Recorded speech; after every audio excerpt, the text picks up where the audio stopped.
had some gas to expend there first. Yeah.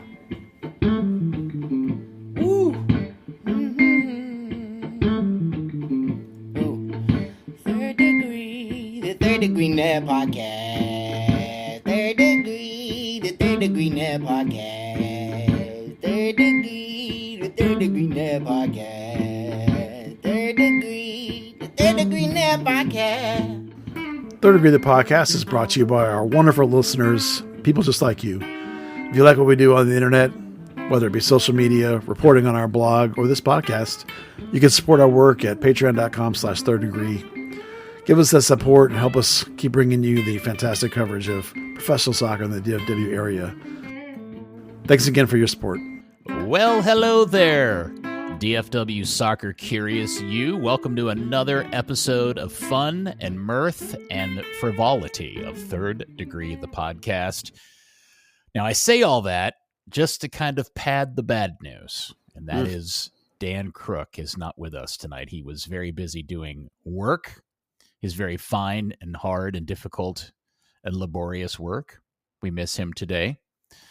But the money man, the guy you're actually here to listen to and enjoy, is here. Your hero, my hero, everybody's hero, editor, founder of thirddegree.net, and the original soccer influencer himself, Buzz Carrick. Come in, Buzz. Thanks, Peter. And by the way, that while that's the official reason Dan's not here, the unofficial reason, he told me he's only doing victory pods from now on. So he could not take the loss. He's only here for the joy and the wins. So he's out for this one. The combination of FC Dallas and Luton Town's just gotten the best of him. Yeah, and Trinity got smoked, and North Texas didn't play, and Texoma's they're out, they're eliminated. These are not good days for the one Dan Crooke. No, he said, I'm done. Not at all. Well, so call me when they win. Yeah, so this is unfortunately, but definitely not a victory pod as Dallas goes out to what I think we decided last week was a must-win game. The opportunity to go to the Galaxy, and grab a win and solidify their place somewhere in the MLS play-in or playoff games or whatever it was going to be. But they end up dropping that game and losing. And unfortunately means that they have painted themselves into an even tighter corner, because the weird irony out of this, Buzz, is that despite losing this game, with all the ancillary other troubles that come along with how that game went down, which we'll get to in a second, is that they're essentially in the exact same place they were in before the Galaxy game, because San Diego lost, Colorado lost, Salt Lake lost, and even Portland lost. I mean, Dallas is actually still in a position to grab 7th place if they win in Vancouver, giggle, and also get some other things go their way, like Portland also losing. So it's a weird one, Buzz, but it does seem to be a difficult mountain to climb at this point. Yeah, the scenarios are many. There's actually a scenario where Dallas could lose and still get in, because there's 4 teams basically for 2 spots. You're right. They could jump Portland in certain scenarios, but that's not Portland's in. They could just get ahead of them. So if Dallas were to lose, for example, and then 2 of the other 3 teams were to fall, Dallas would still be in, because Dallas right now is the top of those 4 teams. So they have lots of ways that they could get in. The most obvious which is to win. Even if they tie, there's multiple scenarios where they get in. If specifically RSL or Colorado, either one lose or draw, then Dallas gets in with a draw. Those other teams all need to take care of their business and then have Dallas stumble. So, because Dallas is in a good position. But as you say, and I'll probably get to it more in a bit, Dallas's chances of winning are really, really small. So you're going to have to hope that some other results go your way. So I think if I'm reading this correctly, Dallas's magic number is 2. Yes. No. Well, no, that's not correct. I don't know what the magic number is, because they can draw. And if RSL and Colorado both win, Dallas would be out, because Colorado. So like 1 is not enough. Right. 1 can get you in if somebody else stumbles, but and you can't get 2. So you're either getting 1 or you're getting 3. If you win, you're in. So 2 is probably as well good an answer as any. Well, the magic number means the number to lock you in would be 3. Like a 3-point win means that other teams can't catch you. Right. So it is still 3 like it was last week. So I guess that is correct. But to your point, there are so many different machinations of results between wins, losses and draws that Dallas should still get in. Now, the crazy part of all of this is the fact that Dallas does have to go to Vancouver.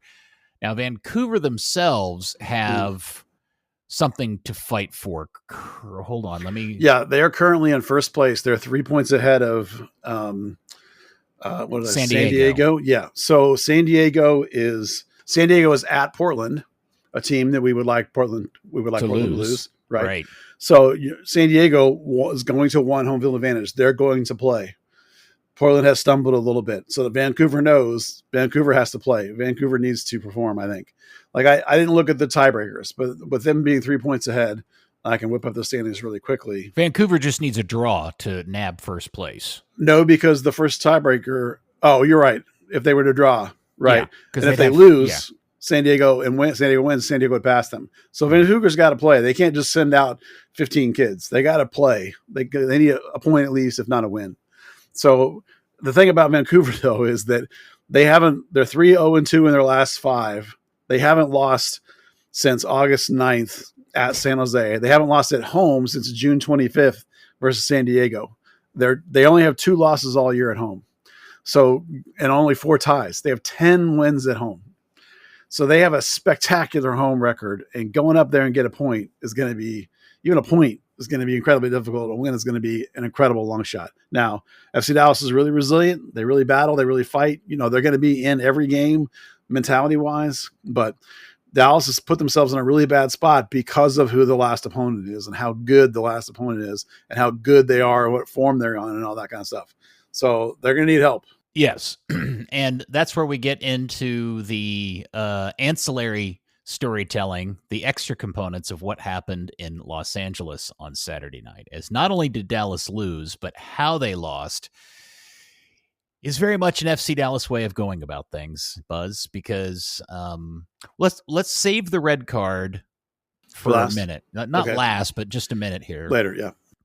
Obviously, the other knock-on effect of that game is now not only are they going to be missing Mr. Logan Farrington, pending an appeal that may happen after you listen to this podcast, but we're going to assume that's not going to happen, and I'll explain why here in a minute.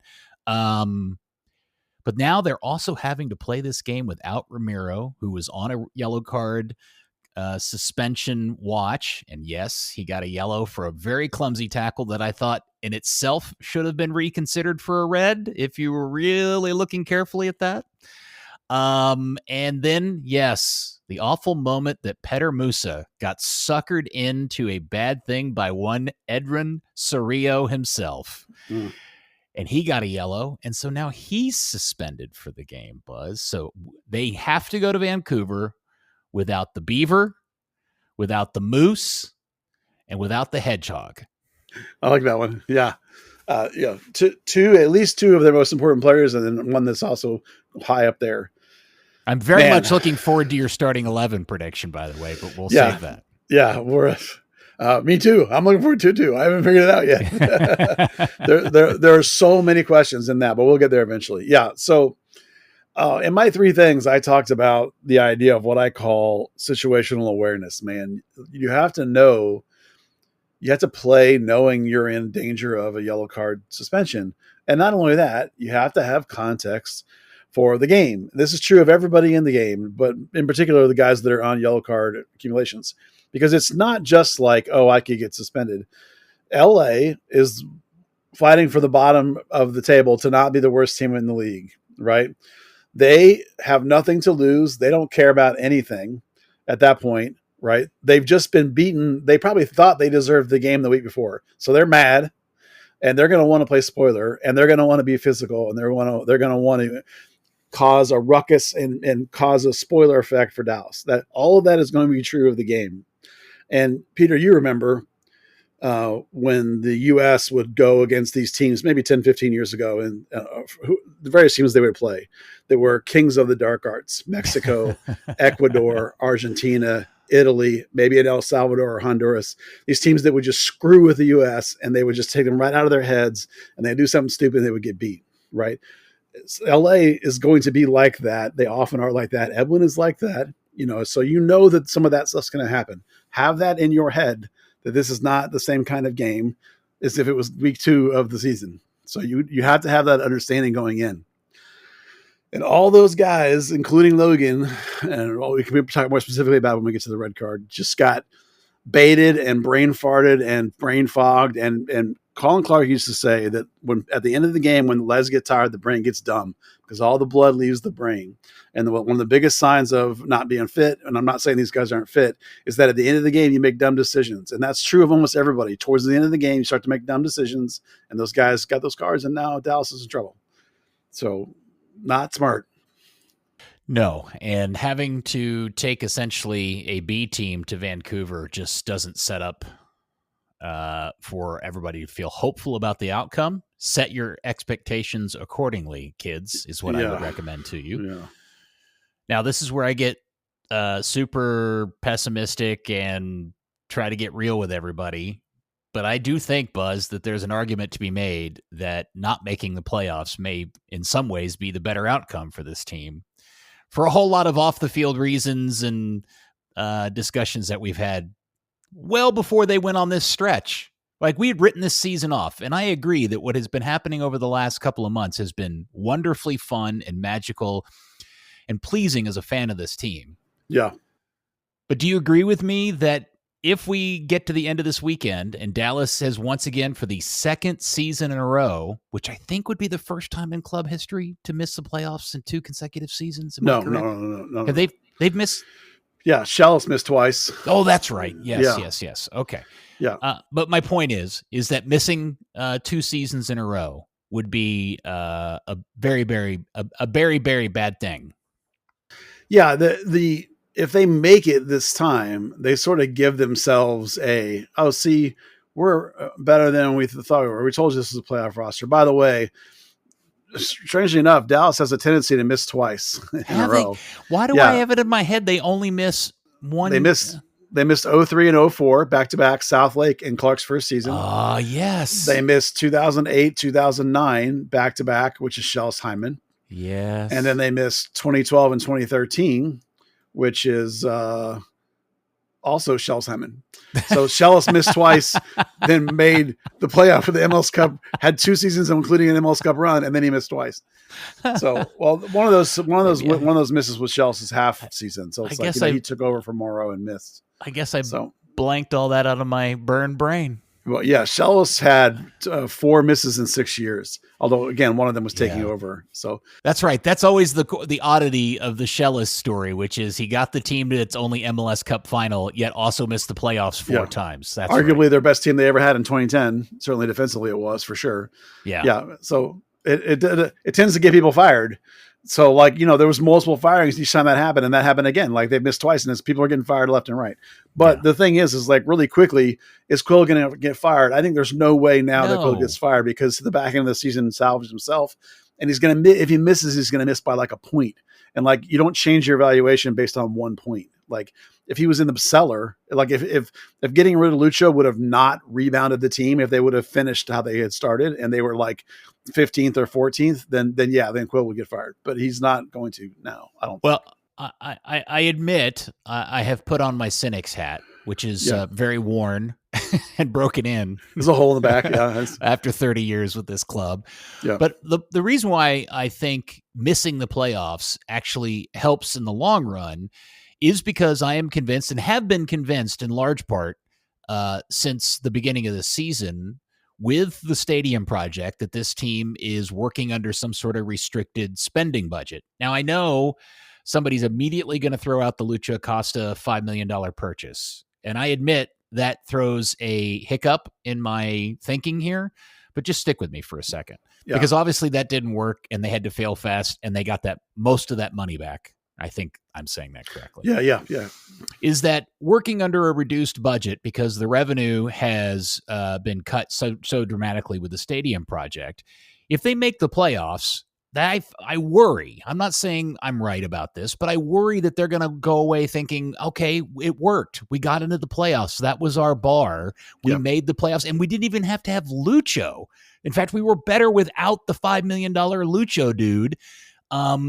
So now we go into 2026 and, maybe we only need one DP. Maybe we don't need to go out and sign a second DP because our revenue is going to be even less next year than it was this year. Yeah. So you see where I'm going with this? Oh, yeah. Yeah, because if they make it, it'll reinforce see, we can do it like this. We don't need to go get anybody. Whereas but my point that I wanted to make is that it shouldn't. It's you should not change your evaluation of this season for a 1 point difference, having make the playoffs or don't make the playoffs with one game left. Your valuation should be done at this point. What you think of the team and what you think of how it's working. Whether you win this weekend or not shouldn't change anything, but it will, because it almost can't help it, because they're going to go, see, look, we told you, playoff roster, right? So, we don't necessarily want to reinforce that this is okay. Now, Quill is hyper competitive. There's no way that he's not down there kicking the doors down saying, you're going to give me X, Y, and Z players. You're going to go spend this or whatever. Now, whether they listen to him or not, Eric's got that kind of pull. He doesn't have that kind of juice, but he will not shut up about it. I promise you that. The dude is relentless and hyper competitive. So some of it will depend on how much they can just be you know what? You complain all you want, Eric. You signed up for this gig. You knew the stadium was going to be empty for 3 seasons. So shut up. You knew the job was going to be dangerous when you took it. Mr. We told you the rental was happening. We told you the budget was going to be limited, and you said yes and took the job. Yeah. And that may be true. They may have told him that. He may have agreed to it with a limited budget. Yeah. Because he wanted to be a head coach, which goes back again to people are like, oh, you could get this coach, that coach. No, you can't, because of this is the exact same reason you can't, is because you can add this stadium conversation onto everything else about this club that it means you can never get Bruce Arena to come here. You already couldn't anyway, let alone if you have Bruce may not make the playoffs either. So whatever. I mean, you know what I mean? Stick big name, that in your sock, Buzz. Big name, whatever. Right. Yeah, he also has turned their team around massively. It's not like Bruce is going to get fired either. So right. Okay. So I guess I'm hopeful that they see the results of this season and do spend money. I just anticipate with the revenue issues that they have because of the stadium project, which is going to be going on for a while, that they're just going to be a lot more cautious about spending, and they're already a cautious and conservative club to begin with. Yeah. They've spent money. To be fair, they went out and they bought Musa and they paid the $5 million for Lucho, and they've done this and done that. Hell, they even spent all that money on Eric Enesali at one point. So not as much as you think, but yeah. But I think this season will have convinced them that oh, look, Eric can do this. Eric can get us into the playoffs, even if he doesn't quite get there. Aaron can, and Eric did it without X, Y, and Z. So that's impressive. So I'm hoping that they will look at, okay, we were willing to spend $5 million on Lucho. Didn't work, but we got all the money back. So we still have that $5 million we're willing to spend. It's my hope, because you need to make one more at least DP to replace that body. You need to do something, because as we talked about in our Discord today, the idea of points per game, right? The back end of the season has been really good. They need to, if they want to compete and want to climb the table, they need to make a leap up to about 1.5, 1.6 points per game, which will be about 5th or 6th in the West. That's the next step you want to take. And if you can get a DP that can pay off and function in whatever way Quill wants it to pay off and function, if you can add that center back, I think you could easily do that. And then you can talk about, if you establish that next season and it works out, and then you can go, okay, now how do we take the step to get to the top of the table? Yeah. Now, that's where you're going to start to run into problems, because they have some salaries they can move out that you can get in a center back. They moved out of Costa, you can get in a DP. So your budget will be the same, right? You're not talking about going more than you went this year. You're talking about equaling what you went this year and spend. It's when you ask them to spend more that you're going to run into a problem. Yeah. It's going to be an interesting conversation after the season is over, whether that's after this weekend and the next episode, or some episode shortly thereafter, or maybe they make an MLS Cup run and lift the silverware. Who knows what happens? Do a 2010 Colorado Rapids. But there is an interesting conversation coming between the three of us of how much change is going to happen between the 25 and 26 roster. Yeah, that's for a different day. Yeah. All right. Well, let's get into the game against LA, which obviously, as we mentioned, did not go well for Dallas. And, it was 2-1 LA. Before we get to the red card, how are you feeling about Dallas's situation? Meaning, did you feel like a win was imminent, or you were no 50-50 on it? I was still 50-50. I was still absorbing the game. I had some concerns that were popping into my head already. I wasn't super confident, like they weren't going to run away with it. LA was looking better. Obviously, getting Peck back, I don't know exactly when he showed up, but that dude is a monster. So, having him be on was obviously a big problem. They lost pencil, but then they got Peck. So it's like, man, that's tough. Winning on the road is always tough. So the game was there for the taking. Like up until the red card, Dallas was in position to take advantage of the game. There were, after the red card, there were multiple problems that reared their head, some of which are associated with the fact that you're down a man. That's always going to be bad. But it wasn't just that they were down a man. There were some mistakes that happened that I was not pleased to see, red card aside, that I think are worth talking about. All right. You want to talk about the red card? Well, let me do one before you get in the red card. Let me talk about the 2 goals, because I was quite disturbed to note that Osaze Irigede made a mistake on both goals. He wasn't 100% at fault on both goals, but the guy that usually cleans it up didn't clean it up, made mistakes, and was at least partially responsible, if not a large bit responsible, on both goals. So, who was partially responsible on the first one? Because Irigede just misplayed the header and the ball got past him. He did. Somebody upfield that allowed that.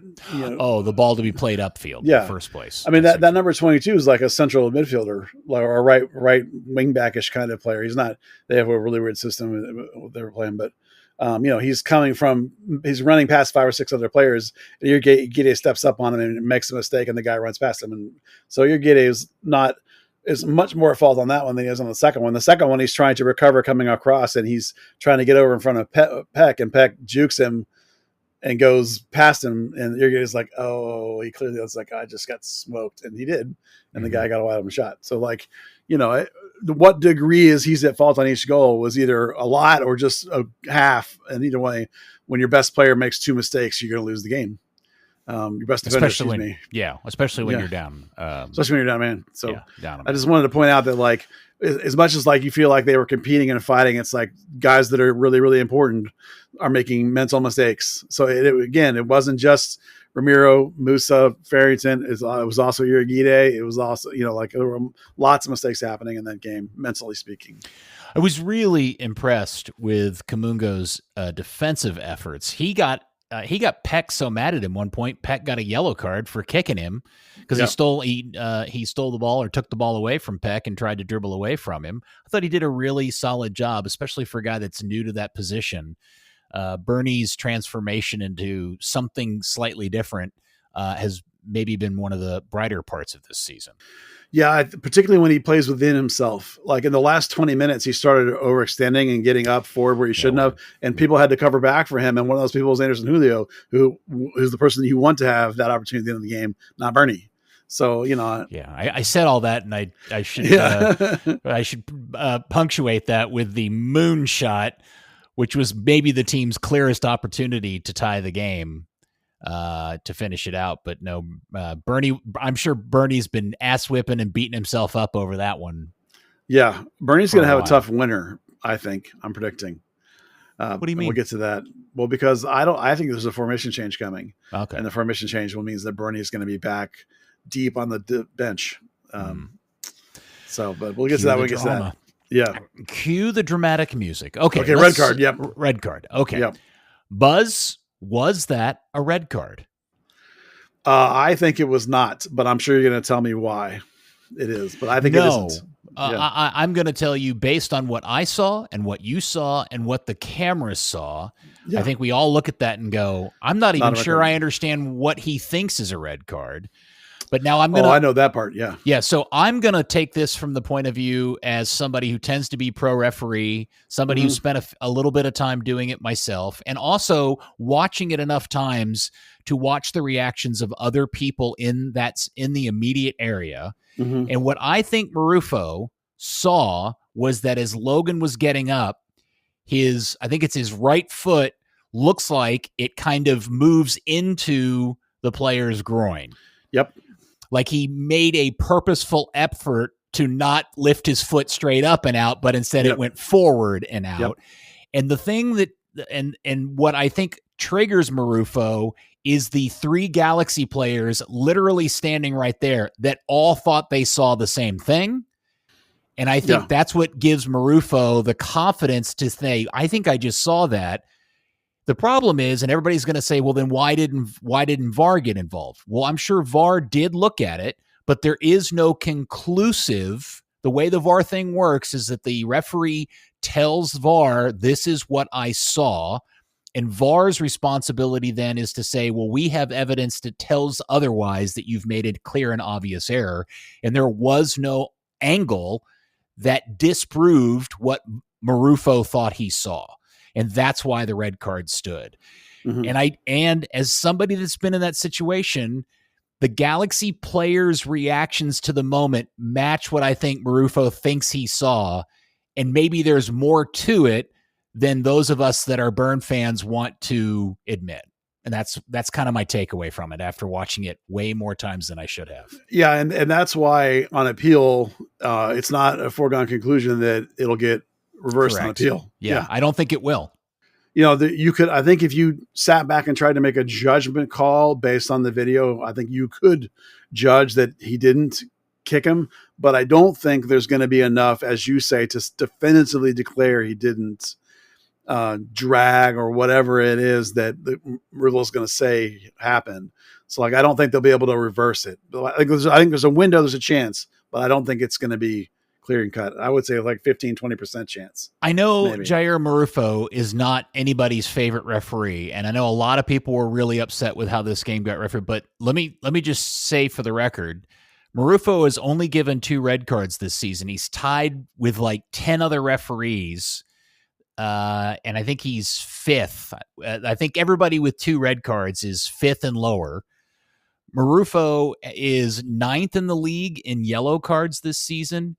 He's the 2nd most tenured referee in MLS, yet he, I think, is barely top 10 in red cards given out. So it's not like Marufo's a guy that just hands out red cards willy-nilly. I don't take him as that way.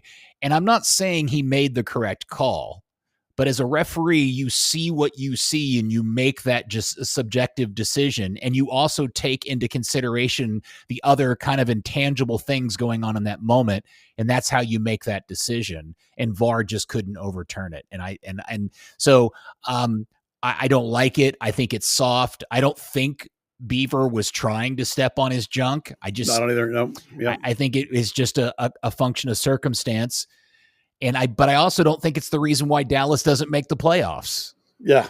I mean, Dallas only won 10 games this season, kids. And I know they were on a hot streak moving into this, but there was also a 4 or 5 game losing streak in the middle of the season. And a lot of games, Buzz, that you said you're going to draw yourself to death. Yeah. Yeah. So, this hot streak is only 500 ball. Right. Yeah. Yes. I mean, it's not like the hot streak is 500 ball. Yeah. So the thing about, I'm with you. I think it's not likely it gets reversed. There is a small window that it does, but I also think that there's a really good chance to learn from this for anybody, whether it be Logan or whether it be anybody else. And I want to walk through, for me, what I saw happening as it went down. And in my head, in the morning, I predicted something like this was going to happen. And in my head, as it was happening, even before the moment where the card comes out, I knew something was going to happen. Something you could tell by the body language of those 2 players, something was about to go down as he was shielding that defender. Yeah. Even before that, and here's the thing, Marufalo, we joke, we call it you're going to get Marufalo'd today. And I predicted that in the Discord that Dallas would happen, because that guy likes to put himself into the game. He wants to be involved as a referee. He wants to be decisive. He wants to make decisions that are going to impact the game. He doesn't want to be a passenger. Marufalo doesn't, based on the way he referees, watching him for a decade.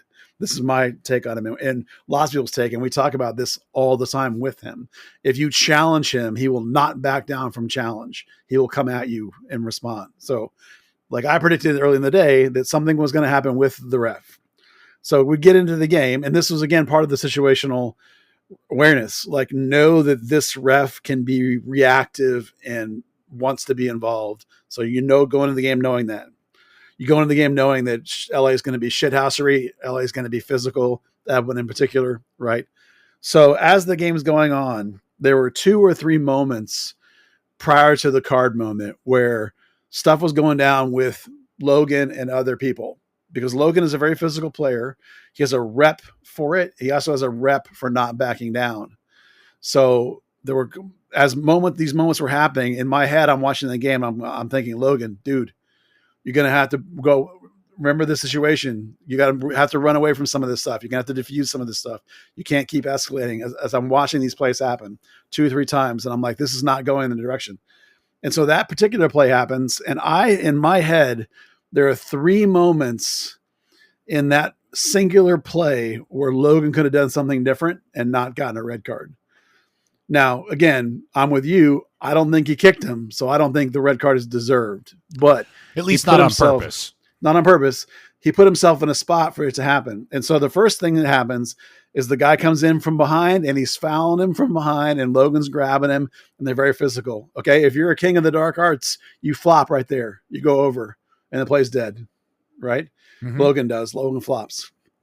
The next thing that happens is there's a spin around moment where the guy grabs Logan and kind of throws him into the other, and he hits that other Galaxy player as they go down. And there's a moment right there where Logan can stay down. Yeah. Just lie on the ground. Don't get up. Just lie there.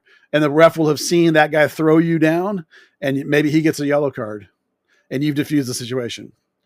But he doesn't. Instead, he gets up quickly and aggressively steps through the player.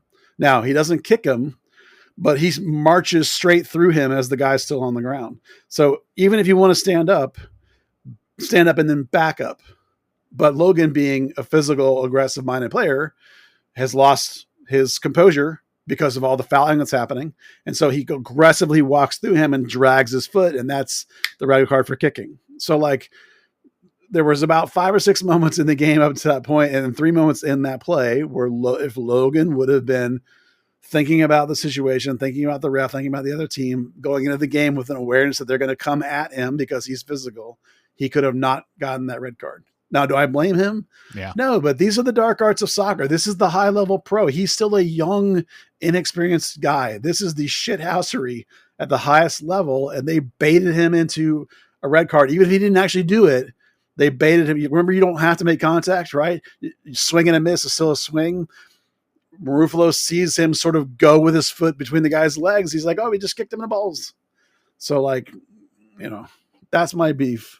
Learning moment. Nobody's going to like this, but if Suarez is in that exact same situation, he's on the ground as soon as that defender comes up and tries to initially touch him. And and the whole thing's dead right there. Yeah. Fish. What would a Fish have done? What would Graziani done? Right. They would have flown 10 yards and rolled 8 times and bled out of every hole in their body. Yes. Like, right. I mean, I love the Beaver because he's a very honest player and he doesn't want to do those things.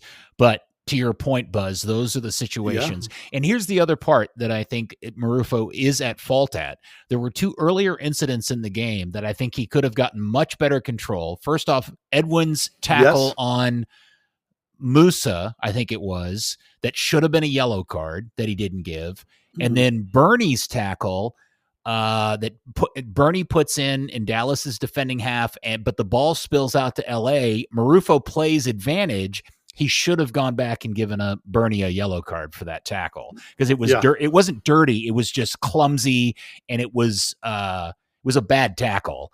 LA just got lucky that the ball spilled out, and Bernie did too, because I think Marufo forgot to go back and give him a yellow card or chose not to.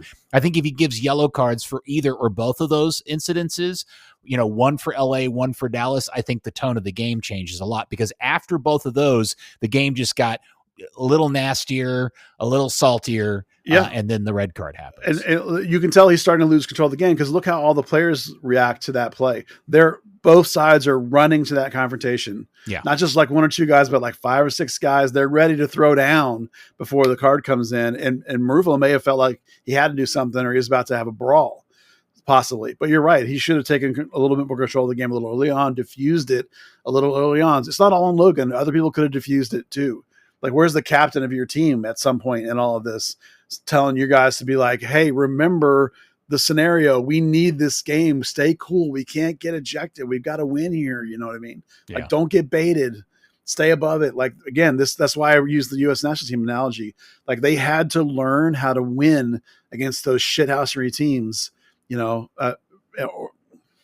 can just get mentally taken right out of a game at this level of soccer. Yeah, I want to make sure we summarize this for the curious, so nobody comes away misunderstanding our position. Yeah. Neither one of us think it was a red card or should have been a red card. Exactly. But both of us understand how Marufo chose to decide that it was a red card. Yep. Fair? Is that a good way to say it? 100%. And Okay. and I go further to say that Dallas made mistakes by not mitigating their behavior in the moment to keep themselves in the most important game of the year. Yeah.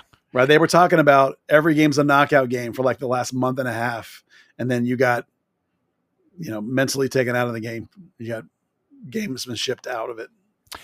And we also agree that's not the reason why Dallas, if they do, miss the playoffs. No, the killer was that 4-game at home losing streak. Yeah. When embarrassing losing streak. Yeah. Yeah. When Irgide was hurt and Lucho was in prime Lucho-ness, that really awful stretch right before the really good stuff happened. All right. And it's not like Dallas didn't have opportunities to tie or take. I mean, they came out in the second half. Quill makes a couple of really interesting substitutions, and it nice works. Changes, yeah. And LA is so bad that I was sitting on my couch going, I'll be damned. He's going to throw in Anderson Julio and my favorite new player, Sam Sarver, and they're going to walk away and win this game and not have to worry about the loss of those players for Vancouver. I really seriously thought Quill was about to pull this one out of his butt. He almost did, man. Both subs are really good. Like, and part of that was moving more over to the right side. That way, freeing up Sarver to get forward. Anderson, 2 players of verticality. Sarver's infectious. Like, the team doesn't lack effort. It's not that. But No. Sarver has a never quitness, a battle to the end, a fearlessness, that they needed at that stage, to like a never quit kind of thing. That was really good. Just the adjustment was just really nice across the board, and it almost worked. And I think you got to give Quill the credit in that moment for that. The things that cost him in this game were not anything to do with their Quill. They were to do with, other than perhaps maybe he should have reinforced the whole scenario of like, stay sharp because they're going to come at you, and. Well, I think a gold star should go to the forehead for Mr. Garces, the center back that LA was playing, because he saved their skin at least twice by tapping the ball away, both on the Anderson Julio breakaway and on the Sarver breakaway, that I thought for sure one of those two were going to go in for goals, especially the Sarver one, because he's been scoring goals like that for North Texas for a while now. But man, that kid's quick. That defender's quick, and he caught up and he just poked him away. I think the commentator said he has the fastest sprint time in the league. He's one of the fastest, and he's a center back. I mean, he caught Sarver, and I know a lot of people blew up saying that was a foul, dude. That was a clean tackle. That was both of those. 100%. Both of those were world class. Poke the ball away, just diffuse it right there. Yeah, I mean, it was maybe a little bit of a chicken wing, but he gets the ball and has won the ball before any of that, and then Sarver's off balance at that point, And Sarver didn't complain. Yeah. Sarver knew it wasn't a foul. No, yeah. And he would have if it would really been a foul. Yeah, Sarver needed, because of that guy's pacing, Sarver needed to shoot from much higher up on that particular play before the guy caught him. He needed to put the shot on goal. Yeah. Sarver's quick though, so he's probably not thinking like that guy's going to catch me. But that dude is ridiculous. I mean, what an interesting player that's going to be over the next couple of years. I don't even know the guy's name, but like he was really impressive. Garces, yeah. Good looking player, man. Well, it's interesting because that's the difference between the league that Sarver's been playing in. There probably isn't a center back that catches him in that situation in Next Pro, and the gap between that and MLS, because that's the nasty reality check for somebody like Sam, who's thinking, man, I'm just walking this one in. And then some center back, for Christ's sake, shows up out of nowhere and pokes it away from him. It doesn't foul you. I mean, it doesn't foul you. Yeah, exactly. Let's talk about how great the Dallas goal is, too. Great head on by Shaq Moore to release Sarver. Great cross into the wide open Anderson Julio, who doesn't bone it. Like, when you have that much time, it's hard not to screw it up when you got that much time. Yeah. No pressure like that. All of it, every single element of that goal was fantastic. And it absolutely, I mean, the body language on LA, when that goal goes in, I thought they were toast. I was convinced they were toast and Dallas was going to pull this one out. Yeah, it was looking good for a minute, but Peck was too much. Yeah. He had a great game, goal and assist. I guess the question is, if Dallas had tied and gotten the draw, I don't think that really would have changed anything for this weekend. They still would have needed a win, wouldn't they? Because that would have put them on 42 instead of 41. Yeah, it wouldn't have changed anything. It really wouldn't have changed anything. Yeah. So the tiebreakers would be the same as they are. The all differential would be very much the same as they are. Yeah. Yeah. One of the interesting things about Peck is that he's a U22 initiative player. That's what a really successful U22 player looks like. Dallas does not have one of those. They have 4 of them. They don't have a guy like that. No.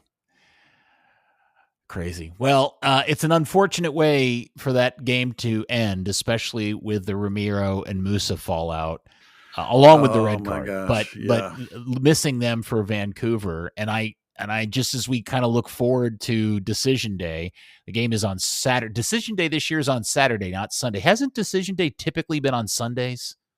Oh man, I don't remember. I don't think so, because the league almost always plays all their games on Saturdays because this is football season. Yeah, you're into like sense. NFL. You're not going to go miss NFL. Something in my head had it happening on Sundays. Anyway, all right. So they play at 8 p.m. Central Time up in Vancouver with one Mr. Thomas Mueller, who, by the way, scored a really nice goal to win that game for them the other day. Did you see the one he hit at the top of the box? I did.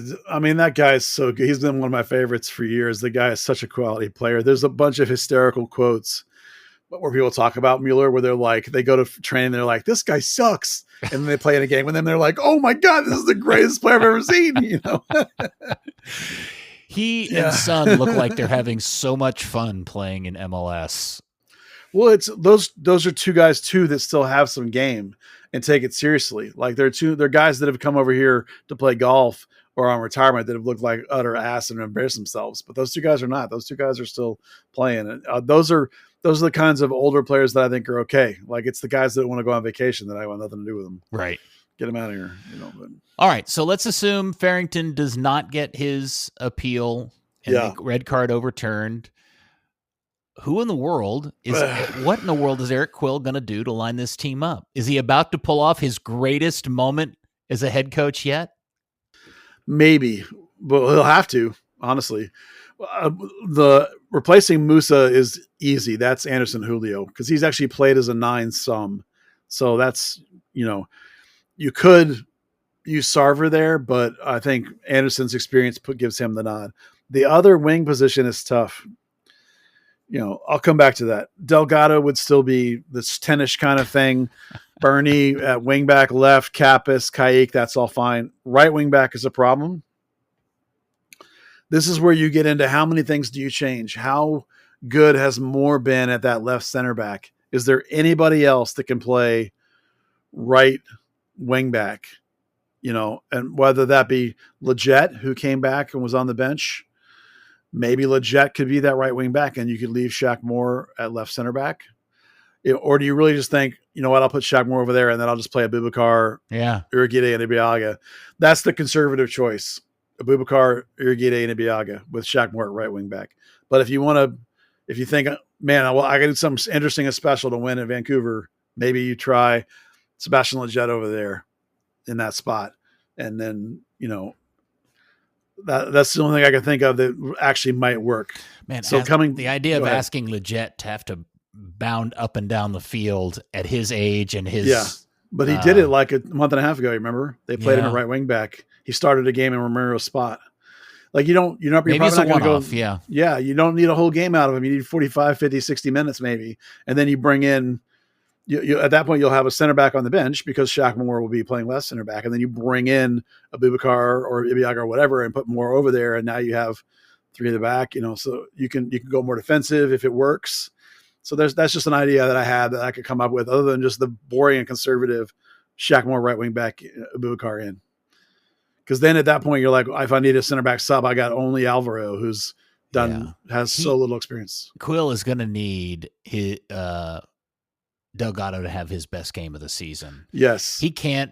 I mean, there's just so much loping about and half-assery out of that dude for stretches of the game. He really is now the most maddening player on the team because he'll hit a banger and he'll do something really good. And then you'll look up and they have turned the ball over and everybody else is chasing back. And he's just kind of like, thumb up his butt kind of attitude. So the other wing spot opens up a whole bunch of possibilities. Yes, Sarver is a possibility, but Sarver's played, 30 minutes in MLS. Deedson will be back. Do you start Deedson, who just scored again for who are you referring to? Who is this Deedson player Lucius you're Deedson, about? I don't who's know. played like 20 minutes, but is a Haitian international, just scored again for Haiti, and is vertical as hell. And like, if you're gonna have to sit back deep in a counter, it's possible. Okay, here's some more ideas though. Okay. Wait, hold on. You could totally see a scenario where Deedson goes on either as a starter or a sub, goes out there, hits a winner for Dallas, and suddenly everybody in the front office is just like, see what we've done there? Do you see the plan came? I love it when a plan comes together. Yeah. So entirely possible Deedson starts because that's Sarver's a kid who's played 20 minutes in MLS and only has played in Next Pro, right? Possible. Quill's a big one for trusting people. And a side note, he might have lost a little bit of trust in Farrington in this whole thing, but that's a question for a different day. So Deedson's possible. Here's another possibility. Bernie Camungo up top with Julio and someone like Josh Torquato at left wing back. Okay. The 17-year-old. I'm listening. Right? These are ideas when you're like, your back's against the wall, try and mix it up, or leave Brady at wing back and go more to that double 10, Pedrinho and Delgado underneath Anderson Julio. No. I know. If Pedrinho's starting, I don't even turn the game on. Yeah, I know. For you. So like that, to me, that's a crazy one. But like there's been a couple of times where Quill has talked about how he really loved like Lucho Acosta and Pedrinho together as two, like a double string puller kind of thing, and how exciting that was. I'm just saying that like when you've lost these big pieces and you're scrambling and you're trying to bring something together, he's going to have to be inventive. Yeah, no doubt about it. Gonna have to be inventive because like at some point you have to figure out, how do I not make my team worse, but also how can I surprise them and do something unexpected? And I think there's a couple of ideas in there that are really interesting and worth exploring. The conservative one, of course, is the 3 center backs, the more right back, and you just put on Deedson and you let Deedson and Anderson Julio play vertical. You just boot it and let them chase it for 90 minutes and hope you get lucky. But that's not sexy. That's not fun. That's not interesting.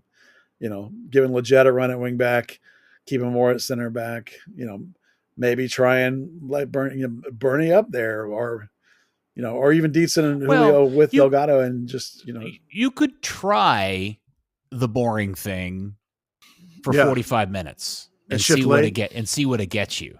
Yeah. And then if you feel like the game is there to be had or you're behind or whatever, then you go balls out in the second half for the last 30 or whatever it is. Yep. I just worry that if you try to go with Buzz's interesting resolution right up front, you're setting yourself up to fall behind pretty quickly. Yeah, that's fair. Like if you can get halfway or get to 60, then you could bring in Leggett at wing back. You could bring in Pedrinho for Delgado. You could bring in Sarver for Deedson, maybe at that point, something like that. Or bring Deedson for Sarver. Whichever way you want to go. Right. I did have an interesting question. Like I'm not sure that Sarver's gotten into a game when Deedson was available. Like if Deedson's been on the bench, I would have to go look. I see I think saying. Sarver's only because remember he was originally an emergency signing. Right. And then they signed him to a real contract. He only got a couple of minutes after that. I don't think He's mostly been with North Texas Well, since then. you know, somebody else, a good listener, Ty Wupker, asked me this question about this because doesn't Sarver have a North Texas playoff game the next day? Yeah, Sunday. He does. I mean, would they sacrifice him playing for North Texas in a Quill would, playoff yeah. game? Quill would, yeah. Quill doesn't give a shit about North Texas. Well, good. I'm glad to hear that. Yeah. If he thought he needed Sarver, he would not pause even for a second to take Sarver away from North Texas. Right. And that's perfectly fine. Can That's the way Logan it play should for be. North Texas this weekend? No, because he did not sit on the bench. He had to be in the roster for 5 games to be able to be in the playoff roster. So, but no, the red Logan, card, if he had done that, the red card in MLS would not have applied to MLS Next Pro. I don't think so. I'd have to check on that one, but I don't think so. I just saw a giant red question mark appear over Buzz's head. Yeah, because it's a different league. I think it's different, But yeah, I think if Quill thought Sarver was the answer, that he would screw North Texas over in a heartbeat. Yeah. Because it doesn't even factor in at all in the conversation. But I also don't think that. I think that Sarver. I actually think that they did a disservice by signing Sarver when they did. They should have just kept using him as an emergency and waited to this winter. Because I think he had an expectation when he signed him. They're like, great, I'm going to be with FC Dallas now all the time. And then he wasn't. They used him for 20 minutes and they bounced him back. And now you're like, what the hell? Like as a kid, you're like, that's bullshit. Right now I'm mad. Should have just waited to the winter, in my opinion. But that's a whole different conversation. So like, I don't think that. I think there's a point at which, he has enough healthy bodies. Remember, Diego Garcia's back too. And Leget's healthy now. Like, yeah, you got Inasali, which you can stick on the bench just as a body, like, just for laughs. I don't know if without Ramiro, do they need Paxton?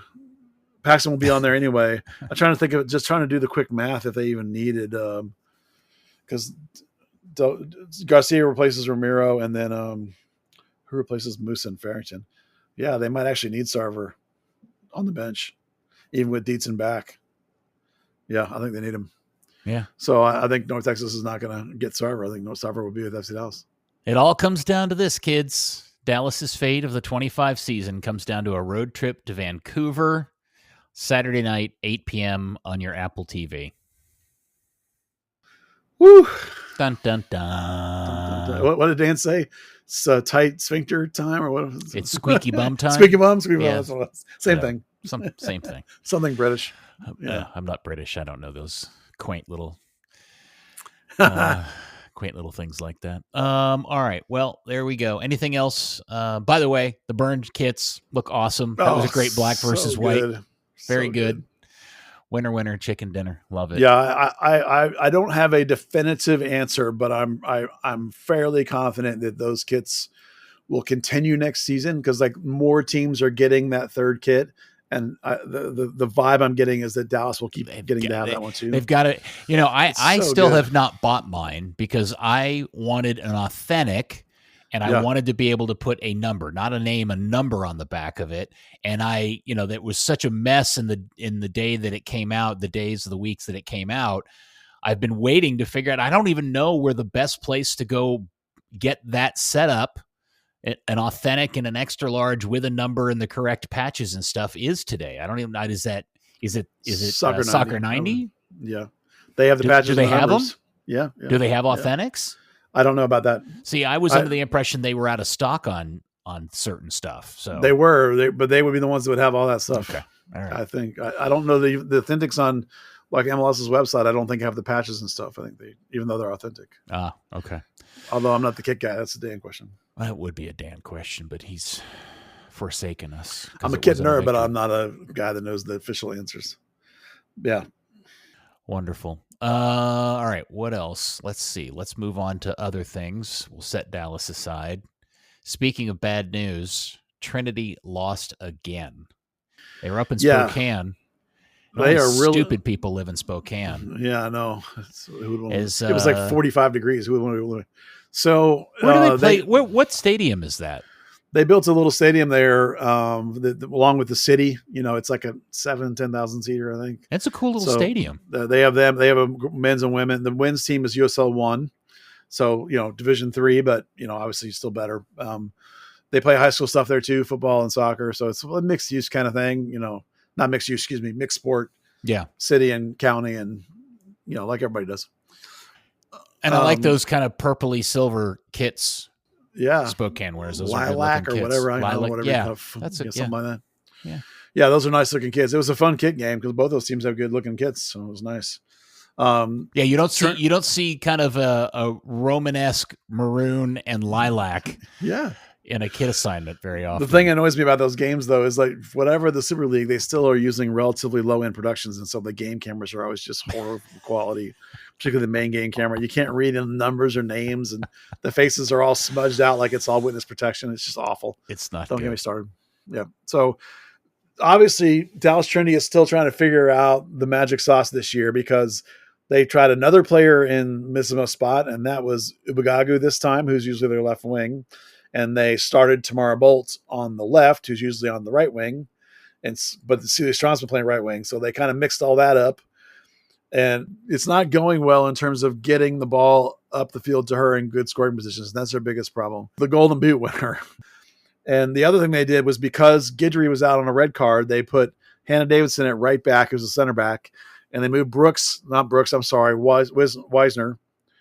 Wisner, gosh dang it, Wisner back to center back, wasn't ever Brooks, who's a great center back, but that meant that now you don't have your big, humongous leading, game-breaking six in there. So you have Gracie Bryan and Bellata playing as a double pivot. It's just like, it's not good. So, he's still clearly like shuffling the cards and retrying every game to figure out who the hell is going to play in what positions and try and make this thing work. Because right now it is not working. They've been on the road and they're getting really worn out and tired, and you can see it in them, and it's funny how short of a bench he plays. Chris Petroselli, the GM, signed all these players, and Chris Petroselli, the coach, doesn't play them. He still plays the same small rotation. Now he was on a red card suspension. So his son, Nick, who's one of the assistant coaches, actually coached the game, but I'm sure he was there. Chris was. But anyway, not good. So, they still are at the top of the league. They're in fourth.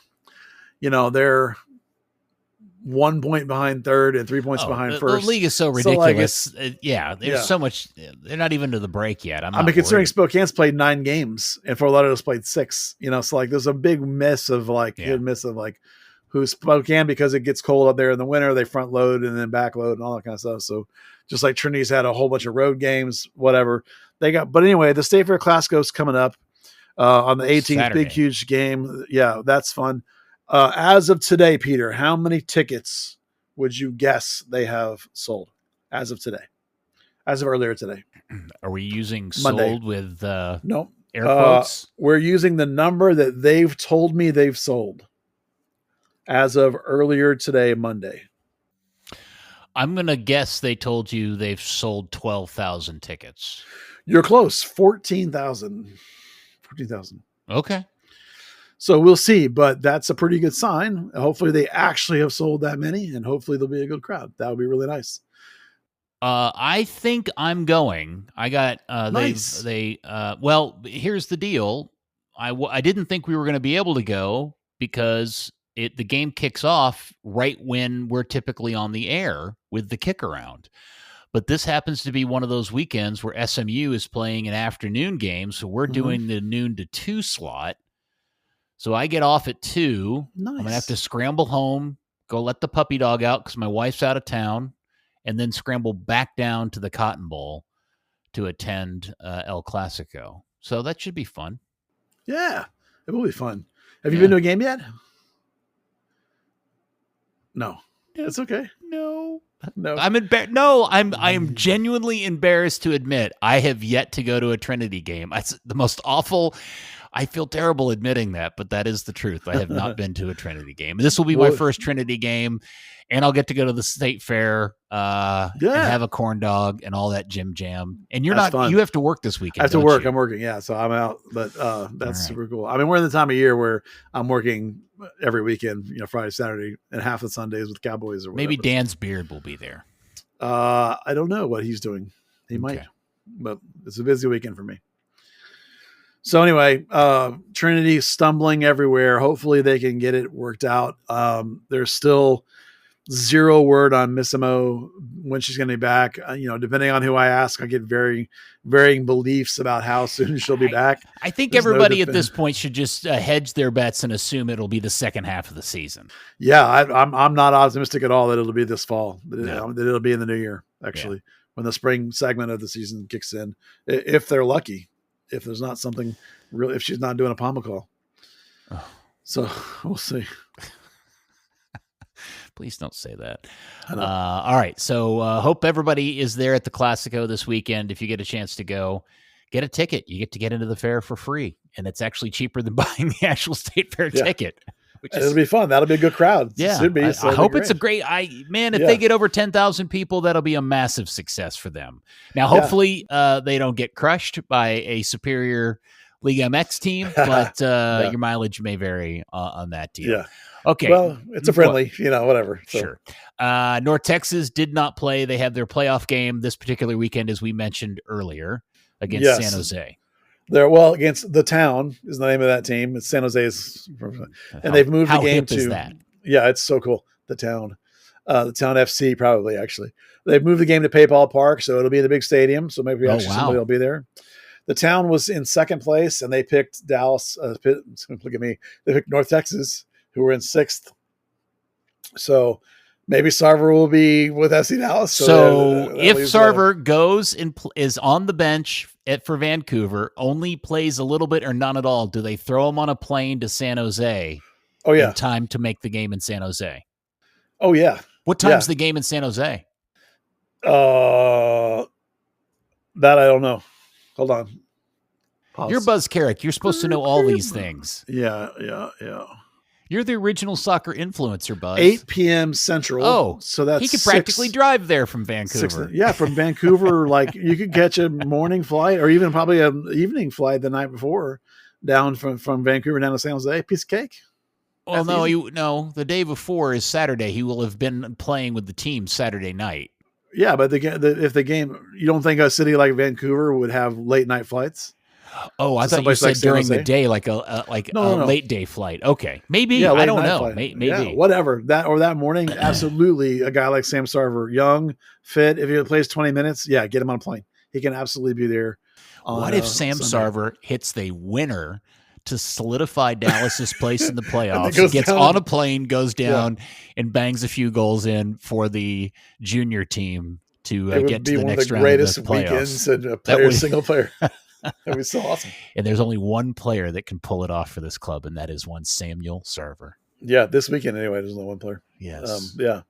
That's exciting. That would be fun. I hope they do it. Hope it happens. All right. Texoma playing their final home game at their current home.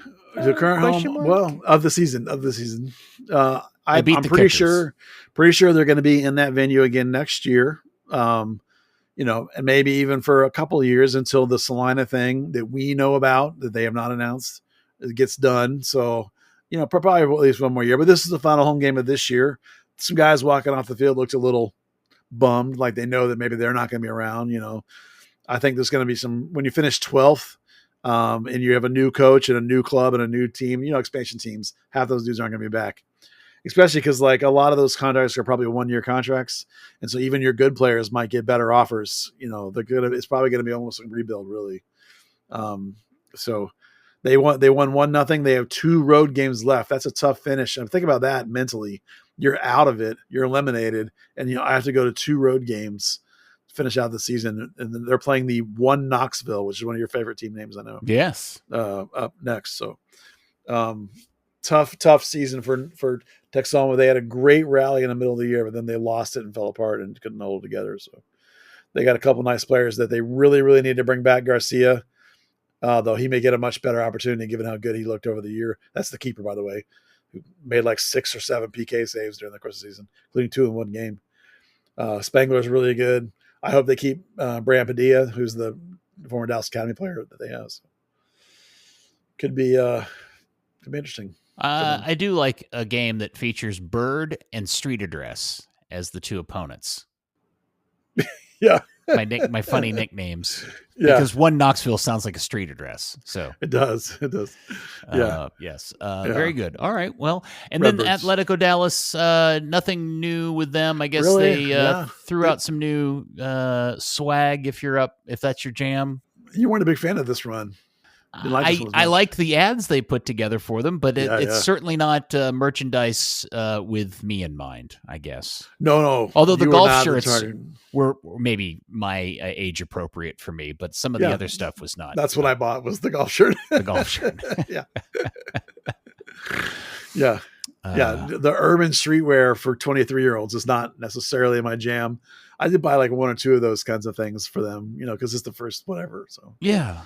I've said this on social media, and I'm going to repeat it. And I may have even said it here, but the Mexican athletic supplier Charlie has been doing some really cool stuff. In fact, they're the ones that did the really sweet Oakland Roots stained glass kits from last season, and they did another kit for Roots. I think it was Oakland Roots this season, like a third jersey. That's so cool.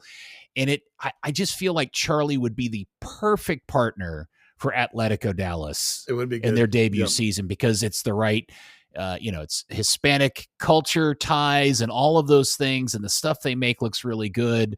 And I have one of those Oakland Roots stained glass jerseys, and it's nice. It's really nice quality and everything. So I hope that they're in consideration to be the partner. Well, you remember my Caleb Porter prediction? Yes. As a coach, I'm not going to make a prediction, but I thought of a name this week that I want to throw out that I just think would be a really aggressive statement hire as a manager for this club. As a manager, as a coach for the club, that I think would make a statement and sort of say something about their the direction they're going and about Emerson their ambition. Hyman. No. Oh. No. Hugo Perez. Yeah. Boy. Right? I mean, that's who I wanted the national team to hire. Boy, that would be a baller hire right there. I mean, a massive U.S. name, a guy who's fully cognizant of the Latino player and market and has a credibility in that segment. Yeah. A guy who's coached, hasn't broken into like that next level as inside the U.S. pro soccer game, but has coached national teams like El Salvador. Wasn't it El Salvador? Yeah. Coached? Oh, yeah. He did a really nice job with them, too. Yeah.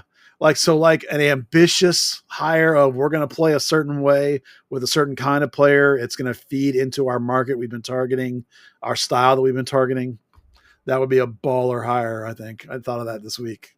Yeah, I like that one, Buzz. That's a good one. That seems like a big paycheck for that league, but maybe Sam and Matt may be up for that. Well, I mean, they got all these new investors, and now they got Kyle Martino money coming in. Yeah. And we know Kyle's from a super rich family, so he's got some coin. Right. But you think of Hugo Perez, right, as a coach, but like, who is he coached as a pro team?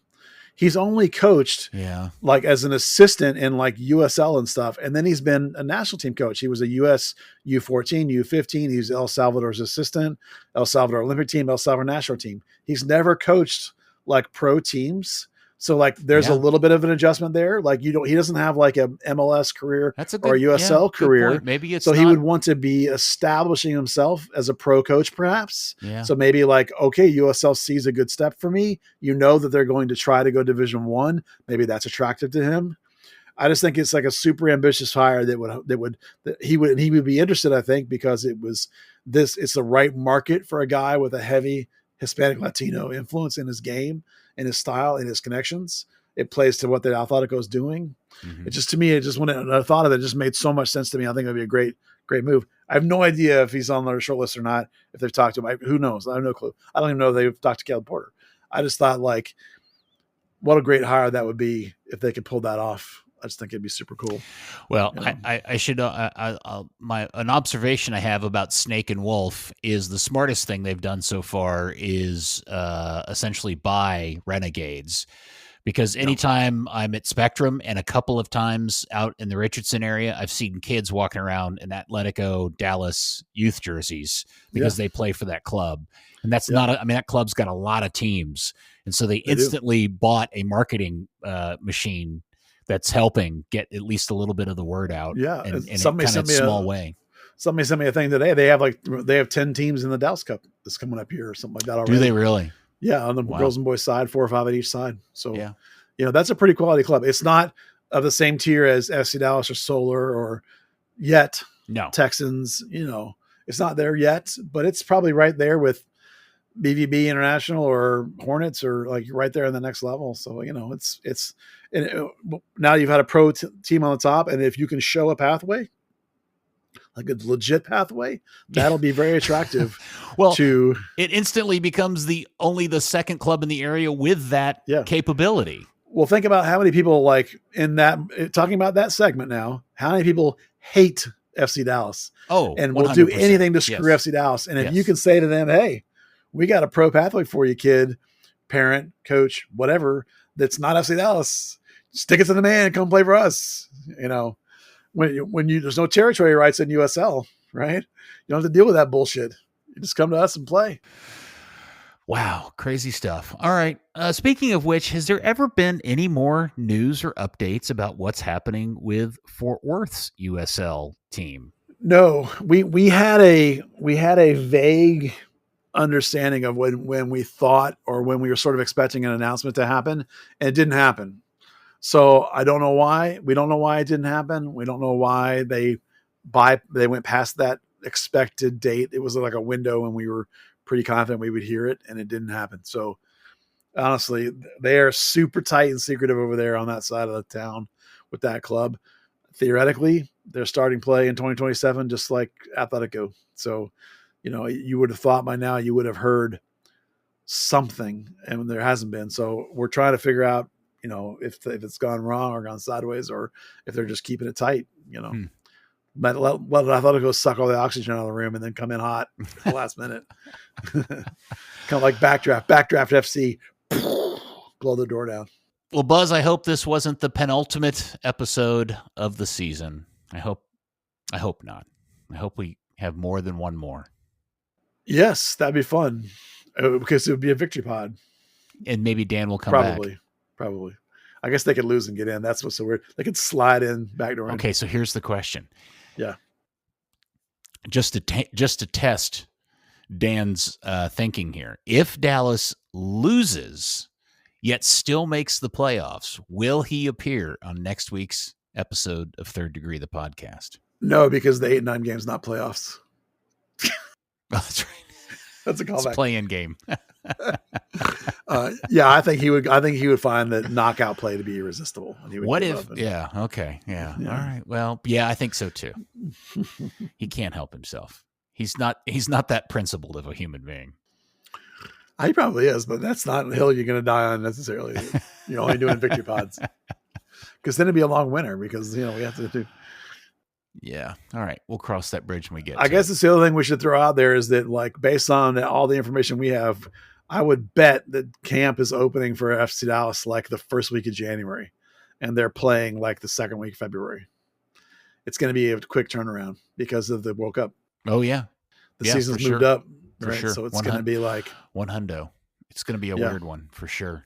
It'll be a tight off season. All right. Well, thank you, sir. I only have you to thank for doing this today. Anything else? I mean, there are other people we could thank. I mean, it's not just me, but nothing else. Okay. Thanks, man. You're welcome. Thanks for not taking this one off. I would have been struggling by myself. I won't leave you stranded like that, Buzz. Thanks, man. You're welcome. I had to do that once. It was tough. Just me ranting for an hour. It's like, okay. Trying to do the Rush Limbaugh bit. The toughest style of radio to do is the solo show, man. I'm telling you. Oh, well, yeah, I know. That's the worst. Yeah. That is absolutely the worst. All right. Well, hopefully, if you guys are anybody listening or out at the Classico this weekend, keep your eyes peeled. If you see me, please come by and say hello. I'll be by myself. I'll be lonely. I'll be looking for people to talk to. Feel free to engage. Maybe we can go have some cotton candy together or a turkey leg. Or somebody said there's there's something called the Cookie Chaos Milkshake. And apparently it's a cookie butter milkshake. And I have been told it's the best thing they've ever eaten or had consumed at the state fair. That's probably $50 too. Yeah, it probably is. They have some crazy ass stuff at the state fair. I'll give them that. They do. And I can get me some ShamWows while I'm there too. I just like a regular old corny dog. Don't we? That's what good Texans eat when they go to the state fair. Third Degree, the podcast, is brought to you by our wonderful listeners, people just like you. If you like what we do on the internet, whether it be social media, reporting on our blog, or this podcast, you can support our work at patreon.com/third degree. Give us that support and help us keep bringing you the fantastic coverage of professional soccer in the DFW area. Thanks again for your support. Thank you, Buzz. And thank you, DFW Soccer Curious You. We will be back, rain or shine, on another episode of Third Degree, the podcast. Hopefully with Dan. Third Degree, the Third Degree Net Podcast. Third Degree, the Third Degree Net Podcast. Third Degree, the Third Degree Net Podcast. Third Degree, the Third Degree Net Podcast.